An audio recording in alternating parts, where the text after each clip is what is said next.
सो hey guys, कैसे हैं आप सभी लोग? बढ़िया है, एकदम बढ़िया ही रहना। तो यहाँ पर आईसीएससी का फर्स्ट चैप्टर और ये यूट्यूब चैनल का फर्स्ट वीडियो है हमारा। तो फर्स्ट चैप्टर है रैशनल एंड इर्रेशनल नंबर्स। ये आईसीएससी बोर्ड का पहला चैप्टर है। कौन सा बोर्ड है ये? आईसीएससी। आईसीएससी, ठीक है। ये आईसीएससी बोर्ड का फर्स्ट चैप्टर है, रैशनल एंड इर्रेशनल नंबर्स। तो ठीक है, तो यहाँ पर हम शुरू करेंगे। ये आईसीएसई बोर्ड का है पहला चैप्टर, सीबीएसई बोर्ड का नहीं है, ये आईसीएसई बोर्ड का है। इसलिए रैशनल एंड इर्रेशनल नंबर्स ये हमारा पहला चैप्टर है। जो सीबीएसई बोर्ड है उसमें पहला चैप्टर दूसरा चैप्टर है, ये नहीं है पहला चैप्टर, ये आईसीएसई का पहला चैप्टर है, ठीक है। तो चलो शुरू करते हैं। तो हमारे चैप्टर का नाम ही है रैशनल एंड इर्रेशनल नंबर्स। तो उससे ही शुरू करते हैं। तो रैशनल एंड इर्रेशनल नंबर्स क्या होता है? रैशनल नंबर्स क्या होता है? A number which we can write in the form of p upon q. p upon q मतलब क्या? Numerator upon denominator. A number which we can write in the form of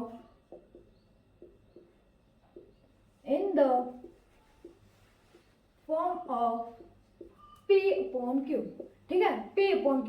अब P upon Q मतलब क्या? Numerator upon denominator.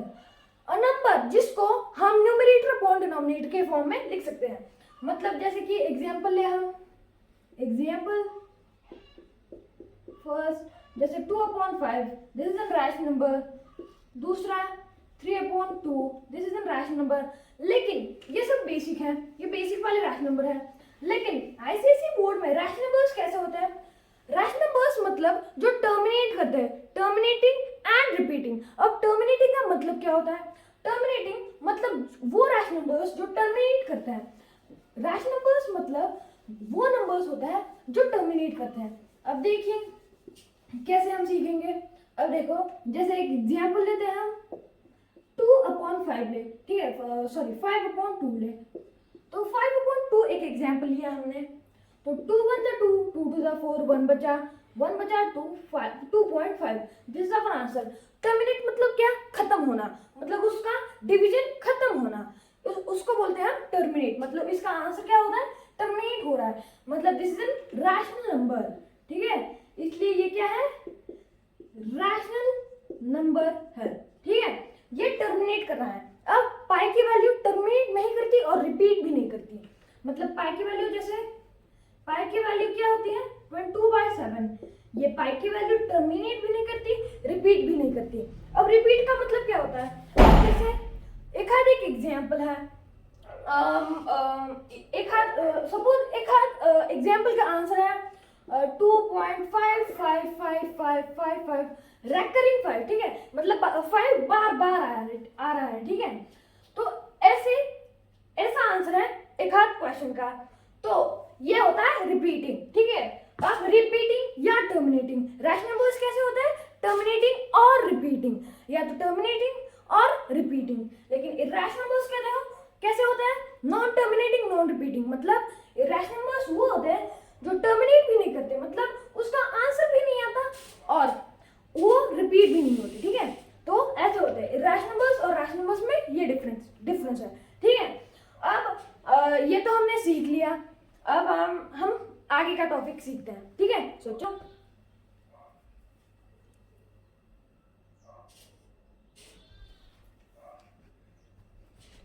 अब rationalisation सीखेंगे हम, ठीक है। रैशनलाइजेशन क्या होता है?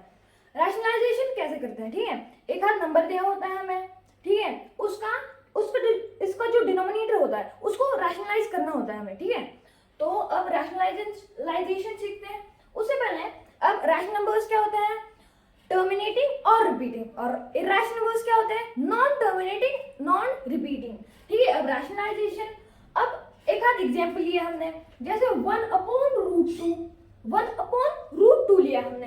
तो 1/√2 को रैशनलाइज करना है हमें। तो कैसे करेंगे? इसका जो डिनोमिनेटर है √2, इसको ही multiplied by numerator upon denominator करेंगे। तो मल्टीप्लाइड बाय क्या करेंगे? Multiplied by √2 upon √2। तो इसका आंसर क्या हो जाएगा? √2 × 1 √2 अपॉन √2 into √2 2 ऑब्वियसली, तो √2 अपॉन 2, सो इसका आंसर हो गया। ऐसे करते हैं रैशनलाइजेशन। अब और एक एग्जांपल लेते हैं, ठीक है।